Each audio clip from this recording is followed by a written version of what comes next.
యేసుక్రీస్తు నామమున అందరికీ వందనాలు.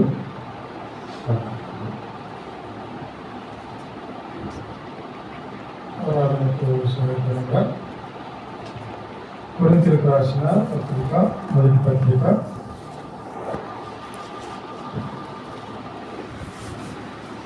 1వ అధ్యాయము.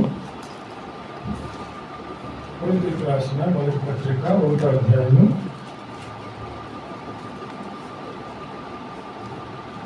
18 నుంచి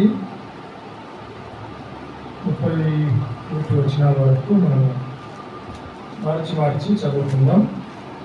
కొరింథీయులకు రాసిన మొదటి పత్రిక 1వ అధ్యాయము 18 నుంచి. సిలువను గూర్చిన వార్త నశించుచున్న వారికి విడతనము గాని రక్షించబడుచున్న మనకు దేవుని శక్తి.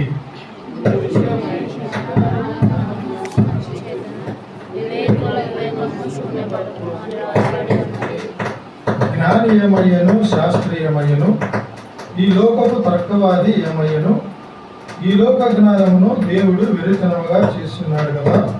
దేవుని జ్ఞానానుసారముగా లోకము తన జ్ఞానం చేత దేవుని ఎరుగకుండినందున స్వార్థ ప్రకటనైన వెర్రితనము చేత నమ్మువారిని రక్షించుట దేవుని దయాపూర్వక సంకల్పమాయెను.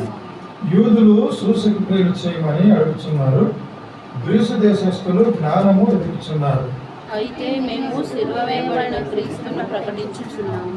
ఆయన యూదులకు ఆటంకముగాను అన్యజనులకు వెరితనముగాను ఉన్నాడు గాని యూదులకేమి గ్రీసు దేశస్థులకేమి పిలువబడిన వారికే క్రీస్తు దేవుని శక్తిను దేవుని జ్ఞానమునై ఉన్నాడు. దేవుని వెర్రితనము మనుష్య జ్ఞానం కంటే జ్ఞానం కలిగి, దేవుని బలహీనత మనుషుల బలము కంటే బలమైనది. సహోదరులారా, మిమ్మల్ని పిలిచిన పిలుపును చూడండి. మీలో లోకరీతిని జ్ఞానులైనను ఘనులైనను గొప్ప వంశము వారైనను అనేకులు పిలువబడలేదు కానీ ఏ శరీరియు దేవుని ఎదుట అతిశయింపకుండునట్లు జ్ఞానులను సిగ్గుపరచుటకు లోకంలో నుండి వేరే వారిని ఏర్పరచుకుంటున్నాడు. బలవంతులైన వారిని సిగ్గుపరచుటకు లోకంలో బలహీనులైన వారిని దేవుడు ఏర్పరచుకొని ఉన్నాడు. ఎన్నికైన వారిని వ్యర్థం చేయటకు లోకంలో నీచులైన వారిని, తృణీకరింపబడిన వారిని, ఎన్నిక లేని వారిని దేవుడు ఏర్పరచుకొని ఉన్నాడు. అయితే ఆయన మూలముగా మీరు క్రీస్తు యేసునందున్నారు.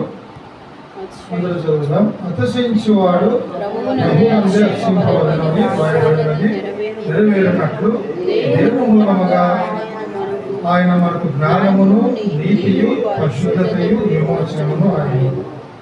చిన్న ప్రార్థన చేసుకుందాం. పరిశుద్ధుడా, మహోన్నతుడా, సర్వాధికారి, ఈ స్తోత్రాలు చెల్లిస్తున్నాం. ఉదయకాల సమయంలో మిమ్మల్ని ఆయన ఆరాధించుటకు, ప్రభా మిమ్మల్ని స్తుతించుటకు ఇచ్చిన భాగ్యం కొరకై మీకు స్తోత్రాలు తండ్రి. ఎవరికి లేని ధన్యతను మీరు మాకు ఇచ్చినందుకై మీకు స్తోత్రాలు, కృతజ్ఞతాస్తుతులు చెల్లిస్తున్నాం. చదవబడిన లేఖన భాగాలను తండ్రి మీరు మా కొరకు ఆశీర్వదించండి తండ్రి. మరి ఇందులో మేమేమో నేర్చుకోవాలో, మీరు ఏమై ఉన్నారో వాటిని తెలుసుకోవడానికి మీరే సహాయం చేయమని మా ప్రభును రక్షకుడైనటువంటి యేసుక్రీస్తు నామమున నీకే స్తుతులు, స్తోత్రాలు చెల్లిస్తూ సమర్పిస్తున్నాను తండ్రి. ఆమేన్. ప్రియమైన దేవుని వాళ్ళారా, కొరింథీయులకు రాసిన మొదటి పత్రికలో మరి 1వ అధ్యాయంలో ఉన్నటువంటి 18 నుంచి 31 వచనాల వరకు మనము చదువుకున్నాం. మరి చదువుబడినటువంటి ఈ మాటల్లో 18వ వచనంలో మనం చూస్తే సిలువను గూర్చిన వార్త అనేది మనం చూస్తున్నాము. సిలువను గూర్చిన వార్త నశించుచున్న వారికి వెర్రితనము గాని రక్షింపబడుచున్న మనకు దేవుని శక్తి అని రాయబడింది. సిలువను గూర్చిన వార్త నశించిపోయే వారికి వెర్రితనము అంట. మరి ఈ యొక్క వెర్రితనం అనేది ఈ యొక్క అధ్యాయంలోనే దాదాపుగా 6 సార్లు మనము చూడొచ్చు. ఇక్కడ వెర్రితనము 6 సార్లు రాయబడింది వెరితనం. ఫూలిష్నెస్, ఇంగ్లీష్లో ఫూలిష్నెస్ అంటాం. మూర్ఖుడు, చెడుతనము అని అనొచ్చు. మరి యొక్క వెర్రితనము మనుషుల్లో ఉండుట చేత సిలువను గూర్చినటువంటి ఈ యొక్క వార్త వెర్రితనంగా ఈ లోకానికి కనబడుతుంది.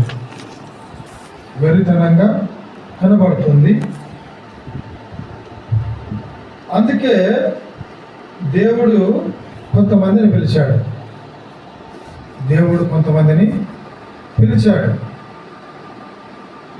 ప్రపంచంలో ఉన్నటువంటి వారందరూ కూడా సిలువను గూర్చినటువంటి వార్త వెర్రితనంగా భావిస్తున్నారు కాబట్టి దేవుడు కొంతమందిని పిలిచాడు.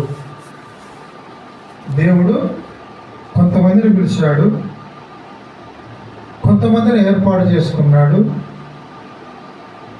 కొంతమందిలో మరికొంతమంది నమ్మకంగా ఉండేవారిని పిలుచుకున్నాడు.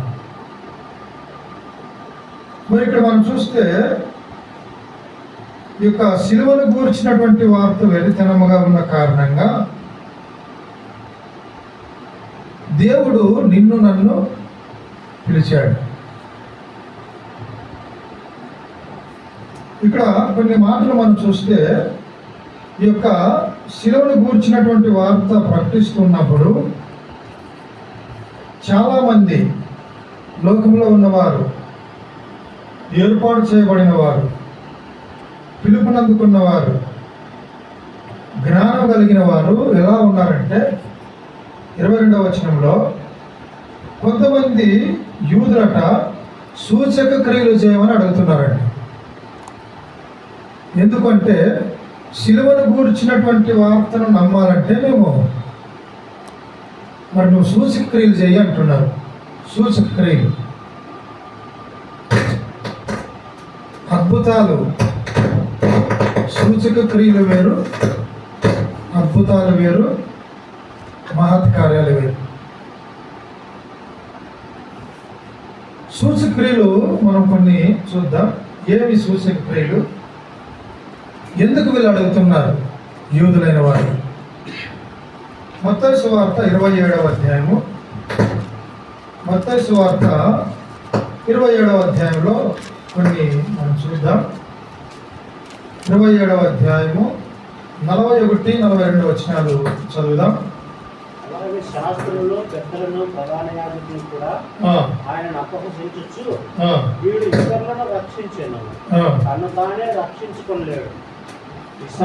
మత్తయి సువార్త 12వ అధ్యాయం, క్షమించండి, మత్తయి సువార్త 12వ అధ్యాయము 38వ వచనం.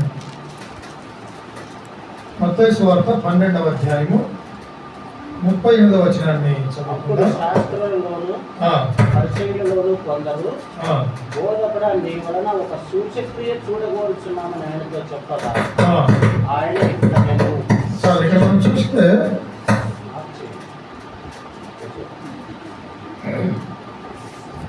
సూచక్రియలు అడుగుతున్నారు చాలామంది. ఎందుకంటే యేసు క్రీస్తును మేము మిమ్మల్ని నమ్మాలంటే మాకు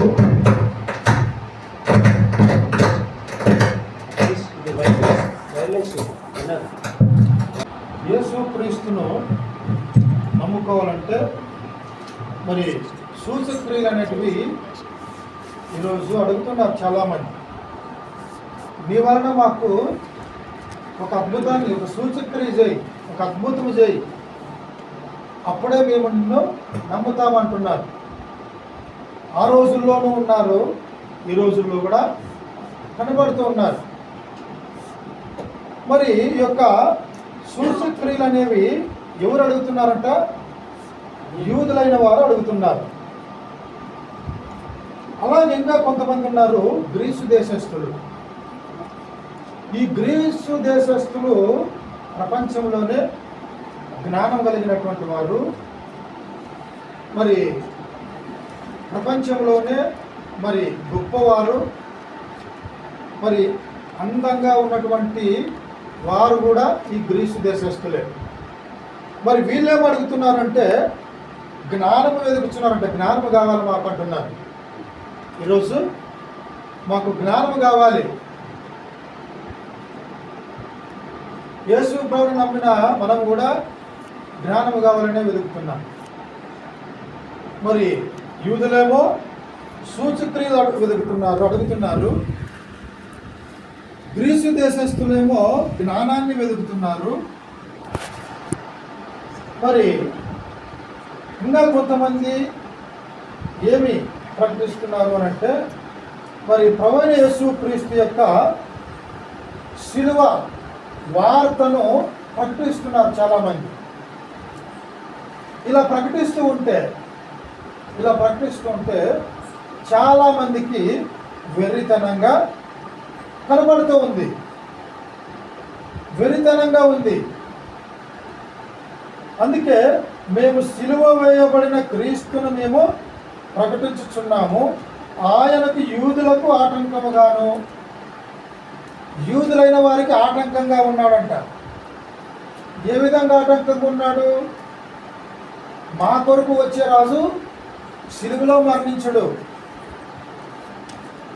మా రాజు గొప్పవాడుగా ఉంటాడు. మా రాజు ఈయనేంటి? మరి ఒక కన్యక గర్భంలో జన్మించాడు, బీదు వారింట్లో జన్మించాడు, పశువుల పాకలో ఈయన జన్మించాడు అనుకొని ప్రభువైన యేసు క్రీస్తును వాళ్ళు విశ్వసించలేదు. చూడండి, ఇప్పుడు మనం చూస్తే మత్తయి సువార్త 27వ అధ్యాయంలో చదవబడిన లేఖన భాగంలో మత్తయి సువార్త 27వ అధ్యాయం 41-42 వచనంలో అక్కడ మనం చూస్తే అలాగే శాస్త్రులను, పెద్దలను, ప్రధాన యాజకులను కూడా ఆయన అపహసించుచు వీడు ఇతరులను రక్షించను, తన్ను తాను రక్షించుకొనలేడు. అంటే యేసు క్రీస్తు గురించి వీరు ఏమనుకుంటున్నారంటే సిలువలో ఉన్నప్పుడు ఈయన తను తాను రక్షించుకోలేడు, మరి ఇప్పుడు మమ్మల్ని ఏ విధంగా రక్షిస్తాడు? ఈ వార్త మాకు అవసరం లేదు, ఈయన అవసరం లేదు మాకు అంటున్నారు. అంటే యూదులకు ఈయన ఆటంకముగా ఉన్నాడు. అలాగే మార్కు సువార్తలో కూడా 15వ అధ్యాయంలో ఒకసారి మనం చూద్దాం. మార్కు సువార్త 15వ అధ్యాయము 31-32 వచనాలు. అట్లు శాస్త్రులను, ప్రధాన యాజకులను అపహాస్యము చేయొచ్చు, వీడితరులను రక్షించెను, తన్ను తాను రక్షించుకొనలేడు. ఇక్కడ మనం చూస్తే 31-32 వచనాలు మనం చూస్తే అప్పుడు కూడా వీరు యేసు క్రీస్తును అపహాస్యం చేసినట్టుగా వీళ్ళు మాట్లాడుతున్నారు. కాబట్టి యేసు క్రీస్తును నమ్మడానికి మరి ఏ విధంగా నేను సరిపోయిన వాడు కాదు మాకు అనుకుంటున్నారు వీళ్ళు. అందుకే మరి ప్రభువైన యేసు క్రీస్తు యొక్క రక్షణ సువార్త వీరికి ఆటంకముగా ఉన్నది, ఆటంకంగా కనపడుతుంది. కాబట్టి ఇలా ఆటంకముగా ఉన్నటువంటి ఈ యొక్క సువార్తను ప్రపంచానికి అందించాలని దేవుడు ఆలోచన కలిగిన వాడు ఏం చేశాడంటే లోకములో ఉన్నటువంటి వారిని పిలిచాడు. లోకంలో ఉన్నటువంటి వారిని పిలిచాడు, కొంతమంది అందరినీ పిలిచాడు, కొంతమంది వచ్చాడు. అందుకే సహోదరులారా, మిమ్ముని పిలిచిన పిలుపును చూడండి. మీలో లోకరీతిని ఘనులైనను గొప్ప వంశము వారైనను అనేకులు పిలువబడలేదు అన్నాడు. ఆ యొక్క కొరింథీ సంఘములో ఉన్నటువంటి వారితో పౌలు మాట్లాడుతున్నాడు. సహోదరులారా, దేవుడు మిమ్మల్ని పిలిచిన పిలుపుని మీరు చూడండి. మరి ఒక పిలుపుని కనుక మీరు చూస్తే లోకంలో మీకంటే మనకంటే చాలామంది గొప్పవారు ఉన్నారు కదా, గొప్ప వంశం వారు ఉన్నారు. మనకంటే మరి మంచి మంచి హోదాలో ఉన్నటువంటి వారు ఉన్నారు, గొప్ప కులాల వాళ్ళు ఉన్నారు. కానీ వారందరినీ కూడా దేవుడు పిలిచాడు, కానీ వారు రాలేదు. అందుకే మరి ఏమంటున్నాడంటే, పిలిచినటువంటి మిమ్మల్ని మీరందరూ కూడా అతిశయించకూడదు అంటున్నాడు. చాలామంది ఉన్నారు ఈ లోకంలో, అయితే వారందరూ కూడా పిలువబడలేదు, రాలేదు. అయితే పిలువబడినటువంటి మనము అతిశయింపకుండానట్లు దేవుడు ఏం చేశాడంటే, లోకములో నుండి వెర్రివారిని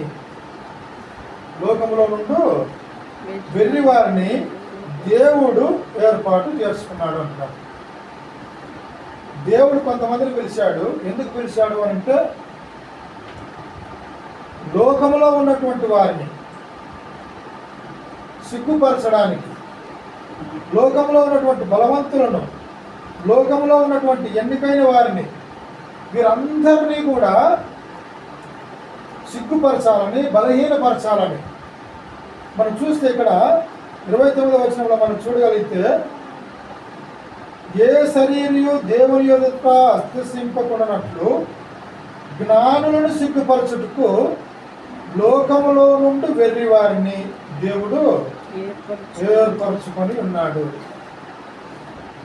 చూడండి, జ్ఞానులను సిగ్గుపరచడానికి. జ్ఞానులు ఎవరు? గ్రీకు దేశస్తులు. జ్ఞానులు ఎవరు? గ్రీకు దేశస్తులు. వీరందరూ కూడా మాకంటే జ్ఞానవంతులు లేరు, కాబట్టి మాకు ఈ యొక్క సిలువను కూర్చున్నటువంటి వార్త మాకు అవసరము లేదంటున్నాడు. అందుకే ఇలాంటి జ్ఞానము కలిగిన వారిని సిగ్గుపరచడానికి లోకములో ఉన్నటువంటి వెర్రివారు ఎవరు? వెర్రివారు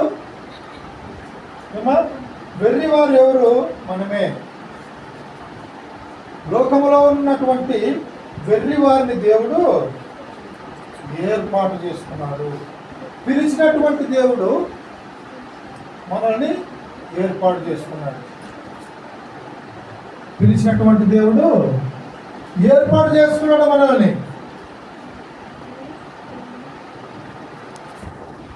దేవుడు 3 రకాలుగా మనల్ని పిలిచాడు.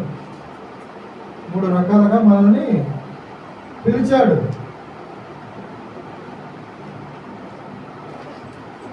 చూడండి, తిమోతికి రాసిన మొదటి పత్రికలో ఎందుకు పిలిచాడు?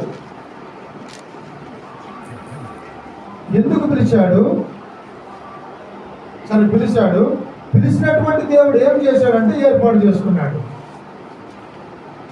చూడండి, తిమోతికి రాసిన 2వ పత్రికలో 1వ అధ్యాయము, తిమోతికి రాసిన 2వ పత్రిక 1వ అధ్యాయము 9-10 వచనాలు. ఇలాంటి పిలుపుతో మనల్ని మన క్రియలను బట్టి కాక తన స్వకీయ సంకల్పమును బట్టి అనాది కాలంలోనే క్రీస్తు యేసునందు మనకు అనుగ్రహింపబడినది, క్రీస్తు యేసును మన రక్షకుని ప్రత్యక్షత వలన బయలుపరచబడి నదియునైన తన కృపను బట్టి మనల్ని రక్షించి పరిశుద్ధమైన పిలుపుతో ఆయన మనలను పిలిచాడు. పరిశుద్ధమైన పిలుపుతో మనల్ని పిలిచాడు. పరిశుద్ధమైన పిలుపుతో మనల్ని పిలిచాడు. అలాగే ఇంకో భాగాన్ని మనం చూస్తే, ఫిలిప్పీయులకు రాసిన పత్రికలో ఎలా పిలిచాడు అనేది మనం చూస్తే, ఫిలిప్పీయులకు రాసిన పత్రిక 3వ అధ్యాయము 14వ వచనాన్ని చదువుకుందాం. క్రీస్తు యేసునందు దేవుని ఉన్నతమైన పిలుపునకు కలుగు బహుమానము. ఉన్నతమైన పిలుపుతో మనల్ని పిలిచాడు. పరిశుద్ధమైన పిలుపుతో మనల్ని పిలిచాడు కదా. తర్వాత ఉన్నతమైన పిలుపుతో మనల్ని పిలిచాడు. అలాగే హెబ్రీయులకు రాసిన పత్రికలో 3వ అధ్యాయాన్ని ఒకసారి మనం చూద్దాం. హెబ్రీయులకు రాసిన పత్రిక ఎందుకు పిలిచాడు? హెబ్రీయులకు రాసిన పత్రిక 3వ అధ్యాయము ప్రారంభ వచనాన్ని మనం చూద్దాం. ఇందువలన పరలోక సంబంధమైన పిలుపుతో ఆ, పౌలు పొందిన పరిశుద్ధ సహోదరులారా, ఆ, మనము ఒప్పుకొనుము దానికి చాలా ఇక్కడ మనం చూస్తే ఇందువలన పరలోక సంబంధమైన పిలుపులో పాలు పొందిన పరిశుద్ధులారా, అంటే పరలోకములో మనము సంబంధం పెట్టుకోవడానికి దేవుడు మనల్ని పిలిచాడు. పరిశుద్ధమైన పిలుపుతో పిలిచాడు, ఉన్నతమైన పిలుపుతో పిలిచాడు, పరలోక సంబంధులతో మనము ఉండడానికి మనల్ని పిలిచాడు. ఇలా పిలిచినటువంటి దేవుడు ఏం చేయడానికి పిలిచాడు అని అంటే, ఇక్కడ మనం చూస్తే 29వ వచనం కొరింథీయులకు రాసిన మొదటి పత్రికలో, జ్ఞానులను సిగ్గుపరచుటకు లోకములో నుండి వెర్రివారు. మరి ఈ రోజున ఈ యొక్క వార్తను మనము ప్రకటిస్తున్నామా? నశించుచున్నటువంటి ఈ యొక్క సిలువను గురించినటువంటి వార్త మనము ప్రకటిస్తున్నామా? అందుకే జ్ఞానులను సిగ్గుపరచుటకు లోకములో నుండి వెర్రివారిని దేవుడు ఏర్పాటు చేసుకొని ఉన్నాడు. బలవంతులైన వారిని సిగ్గుపరచుటకు లోకంలో బలహీనులైన వారిని దేవుడు తన యొక్క సువార్తను ప్రపంచ వ్యాప్తి చేయడానికి బలహీనులను ఏర్పాటు చేసుకుంటారు, బలవంతులను ఏర్పాటు చేసుకోరు. అది మనము పాత నిబంధనలో కూడా మనం చూస్తే గొల్యాతును చంపడానికి ఎవరిని ఏర్పాటు చేసుకున్నాడు? దావీదు కదా. దావీదు ఎలాంటి వాడు? చిన్న బాలుడు. గొల్యాతు చాలా పెద్దోడు, 6.5 అడుగుల పైనే ఉన్నటువంటి వాడు. మరి అలాంటి గొల్యాతును చంపడానికి ఒక చిన్న బాలుడు, బలహీనుడైనటువంటి బాలుడును ఏర్పాటు చేసుకున్నాడు. అది దేవుడి ప్రణాళిక. అలాగే మరి మోషే ఇశ్రాయేలు నడిపించడానికి దేవుడు ఎప్పుడు ఏర్పాటు చేసుకున్నాడు? రాజుగా ఉన్నప్పుడు, ఫరో దగ్గర ఉన్నప్పుడు, సుఖంగా ఉన్నప్పుడు ఆయన పిలిచలేదు, ఆయన వాడుకోలేదు. కానీ ఎప్పుడు వాడుకున్నాడు అంటే అరణ్యంలో కదా, గొర్రెల కాపురిగా ఉన్నప్పుడు, అరణ్యంలో గొర్రెల కాపురిగా ఉన్నప్పుడు మోషేను పిలిచాడు, ఏర్పాటు చేసుకున్నాడు, నా పిల్లలు నువ్వు నడిపించున్నాడు. అంటే ఉన్నత స్థితిలో ఉన్న వారిని దేవుడు పిలుస్తాడని మనం అనుకుంటాము. ఒకవేళ పిలిచిన ఆ యొక్క ఉన్నత స్థితిని తీసివేసి మరి ఏమీ లేకోకుండా చేసి దేవుడు పిలుస్తాడు. అది దేవుని యొక్క ప్రణాళిక. అందుకే మరి ఇక్కడ మనం చూస్తే బలవంతులైన వారిని సిగ్గుపరచుటకు, కొత్త నిబంధనలో కూడా మనం చూస్తే దేవుని పని చేయడానికి పండితులను పిలవలేదు, అవునా? చదువుకున్న వాళ్ళని పిలవలేదు. ఎవరిని పిలిచాడు అంటే పామరులైన వారిని పిలిచాడా లేదా? ప్రభువైన యేసుక్రీస్తు శిష్యులందరూ కూడా ఎవరు? పండితులా, పామరులా? ఏమో మాకేం తెలుసు అంటారా?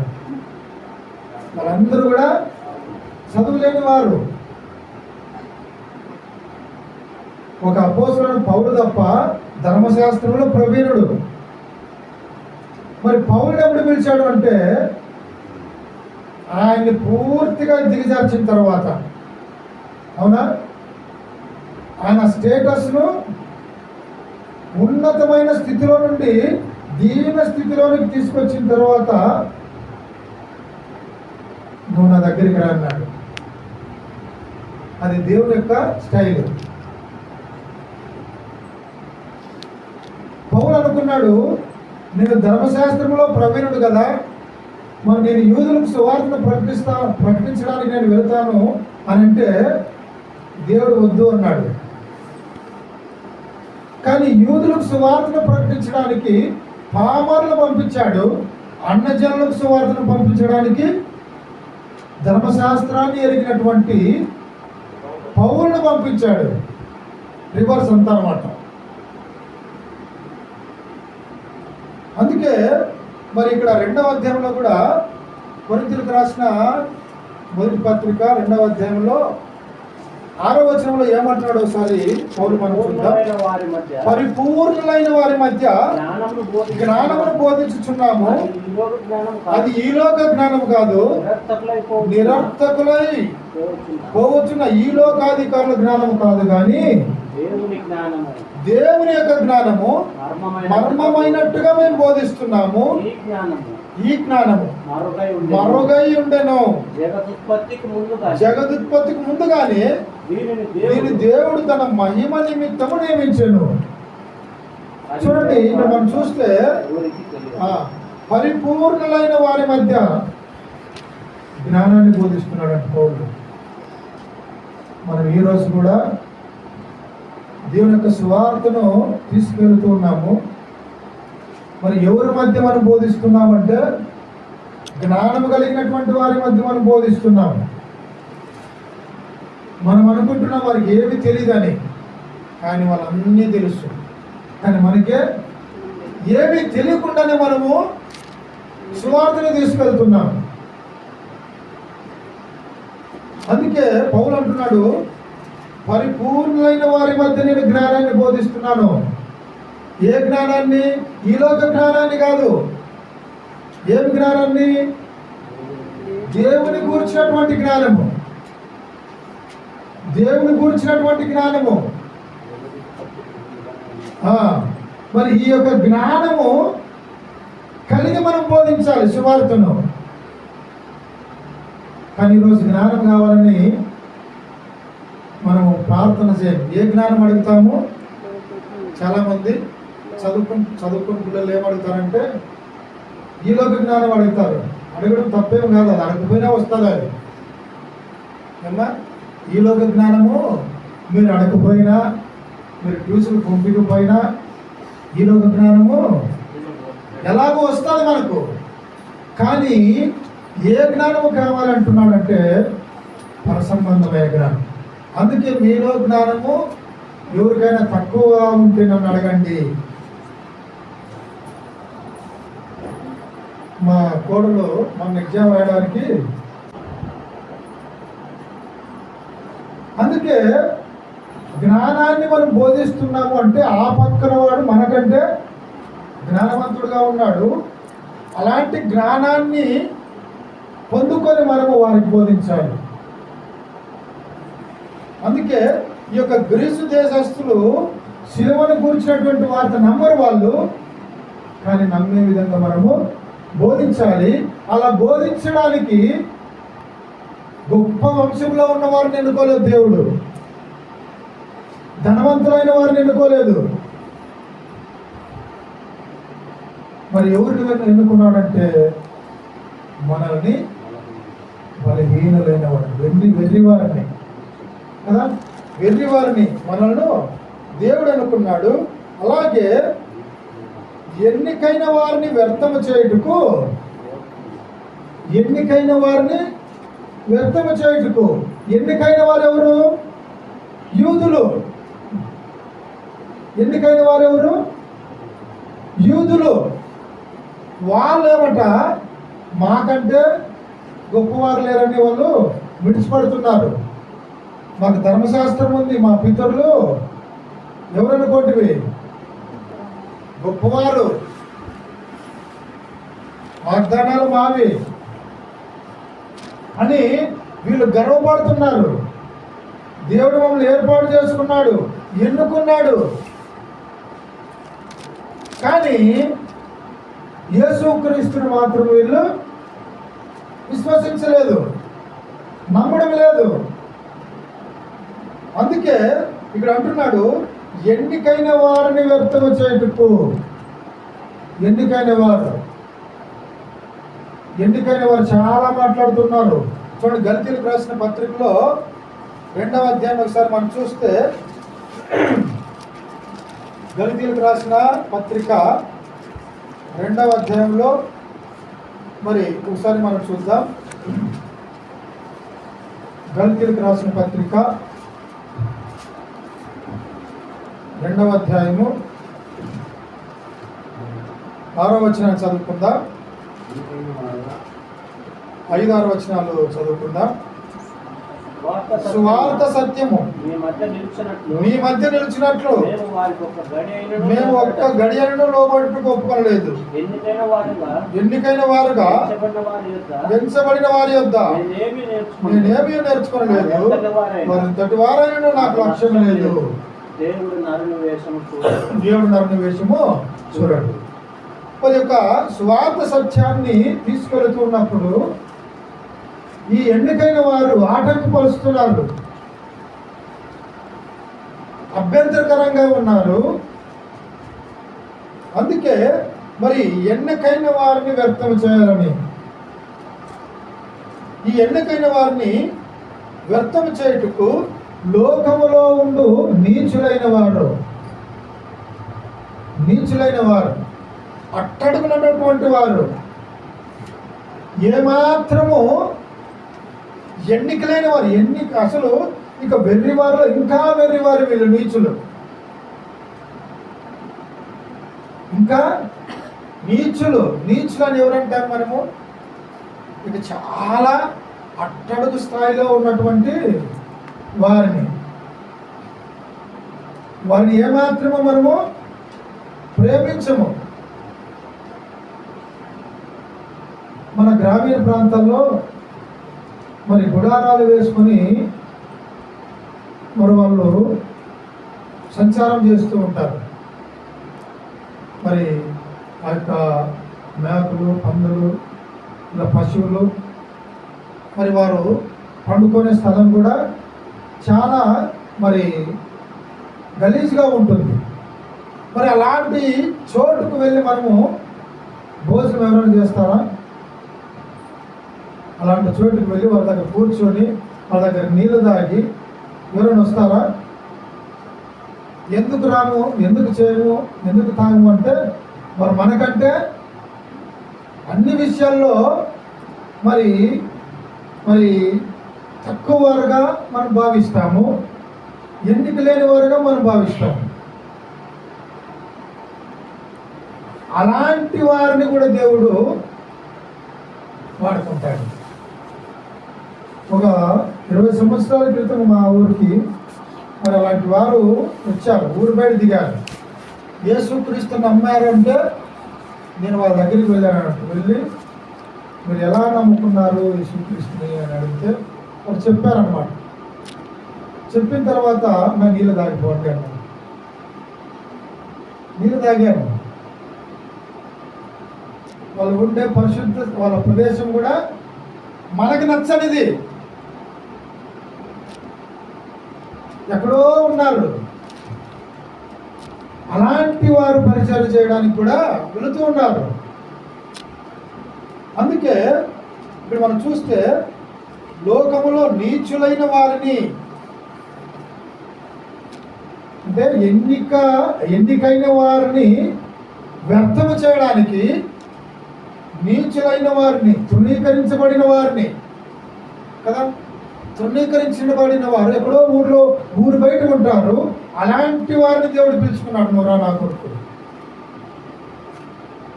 కదా, నువ్వు వస్తావా నా కొడుకు అన్నాడు. అందరూ కూడా దేవుని దగ్గరికి వచ్చారు. ఆనాడు యూదుల్లో చాలా మంది ఉద్యోగస్తులు యేసు ప్రభు అంటే ఇష్టము, కానీ సమాజానికి భయపడి, అక్కడ ఉన్నటువంటి వారు పరిచయులకు, శాస్త్రులకు భయపడి యేసుక్రీస్తు నమ్మడానికి నిరాకరించారు. వాళ్ళు యేసుక్రీస్తు అంటే ఇష్టమే, అవునా, యేసుక్రీస్తు అంటే ఇష్టమే, కానీ బహిరంగంగా ఒప్పుకోవడానికి ఇష్టపడలేనట్టు వాళ్ళు ఉద్యోగస్తులు. కానీ ఈరోజు కూడా మనం బహిరంగంగా నేను ప్రభు యేసుక్రీస్తును నమ్ముకున్నానని చెప్పగలమా? మనము చెబితే ధన్యులమే. బహిరంగంగా బైబిల్ను తీసుకెళ్తామా? తీసుకెళ్ళాలి. నేను ఎప్పుడు కూడా నా బైబిల్ని దాదాపు ఒక బ్యాగ్ లేకోకుండానే పోతూ ఉంటాను. ఎందుకంటే బహిరంగంగా కనీసం ఏం రాది నల్లగుంది బుక్కు ఏ విధంగా అడుగుతాడేమని అడిగినప్పుడు మనము ప్రభు యేసుక్రీస్తును పరిచయం చేయడానికి వీలు ఉంటుంది. కానీ ఆనాడు సమాజ మందిరాల్లో ఉద్యోగస్తులు ఉన్నారు, యూదుల్లో ఉన్నారు, యేసుక్రీస్తునందు విశ్వాసం ఉంచిరు. కానీ యూదులకు భయపడి, శాస్త్రులకు భయపడి వారందరూ కూడా వెనక్కి వెళ్ళిపోయారు. పుట్టి గుడ్డివాడు కూడా ఎవరికి భయపడి, వారి తల్లిదండ్రులు ఎవరికి భయపడి యేసుక్రీస్తును అంగీకరించలేదు? సమాజం వాళ్ళు అక్కడ శాస్త్రులకు భయపడి మమ్మల్ని వెలివేస్తారేమోనని కదా, వెలివేస్తారేమోనని యూదులకు భయపడి యేసుక్రీస్తు చేసినటువంటి అద్భుతాన్ని ఏమో ఎవరు చేసినారో మాకు తెలియదు అని అన్నారంట వారు. కాబట్టి నీచులైన వారిని, తృణీకరింపబడిన వారిని, ఎన్నిక లేని వారిని దేవుడు ఏర్పరచుకొని ఉన్నాడు. అయితే ఆయన మూలముగా మనమందరం కూడా క్రీస్తు యేసునందై ఉన్నాము. ఉన్నటువంటి మనల్ని దేవుడు ఏం చేశాడు? కింద రాయబడింది 2వ లైన్లో, దేవుని మూలముగా ఆయన మనకు జ్ఞానమును, నీతియు, పరిశుద్ధతయు, విమోచనమునాయను. ఇలా పిలిచినటువంటి దేవుడు ఏం చేశాడంటే మనల్ని నీతిమంతులుగా, నీతిని దయచేశాడు, జ్ఞానం కలిగిన వారుగా చేశాడు. అవునా లేదా? జ్ఞానం, నీతి, పరిశుద్ధత, విమోచన, పాపములో నుంచి మనకు విడుదల, విమోచనమాయను. కాబట్టి నా ప్రియ సహోదరి సహోదరుడు, దేవుడు ఎందుకు పిలిచాడు అనుకుంటున్నారు మనల్ని కదా? ఎందుకు పిలిచాడు దేవుడు? ఆ పిలుపును అందుకొని మనం అందరూ కూడా వచ్చాము. వచ్చినటువంటి మనల్ని ఏర్పాటు చేసుకున్నాడు. ఎందుకు అంటే లోకములో ఉన్నటువంటి జ్ఞానులు సిగ్గుపరచడానికి, వెర్రివారైన మనలను దేవుడు ఏర్పాటు చేసుకున్నాడు. బలవంతులు సిగ్గుపరచడానికి, బలహీనులైనటువంటి మనలను దేవుడు ఏర్పాటు చేసుకున్నాడు. అలాగే మరి ఎన్నికైనటువంటి యూదులను మరి వ్యక్తము చేయడానికి, ఎన్నికలైనటువంటి వారిని అందరి చేత సమాజంలో తృణీకారానికి గురైనటువంటి మనల్ని, ఏ యోగ్యత లేనటువంటి మనల్ని దేవుడు ఏర్పాటు చేసుకున్నాడు. ఏర్పాటు చేసుకొని మనలందరినీ కూడా ఏమిగా చేశాడంటే జ్ఞానవంతులుగా చేశాడు, నీతిమంతులుగా చేశాడు, పరిశుద్ధత కలిగిన వారుగా చేశాడు. ఆఖరిగా మన పాపములో నుంచి, అపరాధములో నుంచి నిన్ను నన్ను విమోచించాడు. దేవునికి స్తోత్రము కలుగునుగా. కాబట్టి మరి ఇంత గొప్ప వారిగా చేసినప్పుడు దేవుణ్ణి మనము ఆరాధించాలా లేదా?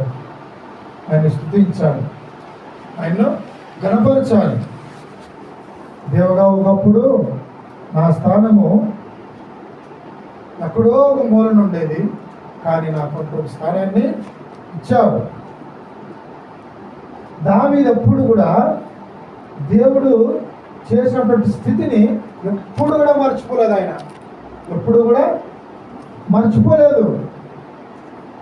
ఆయన స్థితిని జ్ఞాపకం చేసుకున్నప్పుడల్లా కూడా, నాయనా నేను ఏపాటి వాడిని, ఎక్కడో గొర్రెల దొడ్లో ఉన్నటువంటి నన్ను కదా రాజుగా చేశాడు. రాజుగా చేశాడు.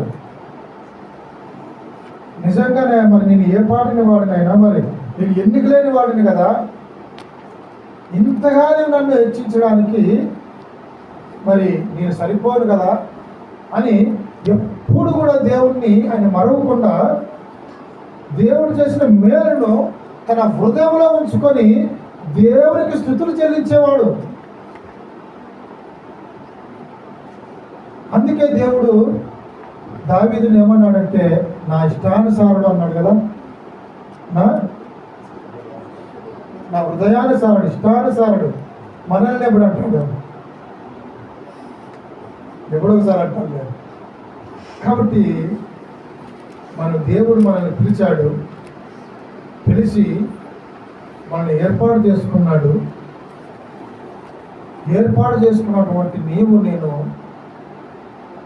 మరి నమ్మకంగా ఉంటూ మరి ఆయన ఇచ్చినటువంటి రక్షణను అంతం వరకు కొనసాగించుకుంటూ అనేకులకు సువార్తను పట్టించేవారుగా ఉంటూ మరి మనమందరం కూడా మరి ముందుకు సాగిపోవాలని దేవుడు ఇచ్చినటువంటి యొక్క ధన్యకరమైనటువంటి స్థితిని బట్టి, జీవితాన్ని బట్టి మనం దేవునికి స్తోత్రాలు చెల్లిస్తూ మరి దేవుణ్ణి ఆరాధిద్దాం.